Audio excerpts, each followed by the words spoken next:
welcome back to Exotic Kits, your one-stop shop for replica supercars. We are now introducing a midweek segment to this channel of modified body kits and conversions. We will be showing you the way to modifying your street car into a wide-body monsters and what creatures there are worldwide. On Friday I spoke about Mr. Liberty from Vehicle Kingdom and that before he produced supercars he did body conversions and body kits for various street cars. So now we are heading over to Thailand to see some pretty awesome conversions. Changing the whole look of a car into a sleek wide racing machine. Taking aerodynamics to a whole new level. Mr. Liberty's tuning and body conversions stand out above the rest when it comes to looks and performance. The company we are visiting today are PS Modify in Thailand. These guys are making some awesome kits. And also have a rather awesome Lamborghini Veneno replica. Let's start with this Ferrari-inspired conversion. Using designs taken from the La Ferrari.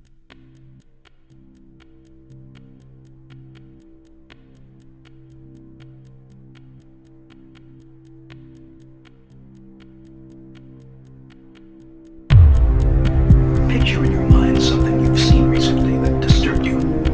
It can be a stain on your favorite shirt or a scratch on your new car. Just close your eyes and try to picture an unpleasant image.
This car started life as a Honda Prelude.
Next up is the Toyota MR2 Veneno Roadster conversion. This design is taken from the rather awesome design from Lamborghini. We will do a full feature of this build in Friday's video.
PS Modifier taking their BMW Z4 and Toyota MR2 to a whole new level. This collection of cars used designs off of the Lamborghini and Ferrari supercars. These are not total replicas but more of a design fusion. But they really do look the part.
Holy shit.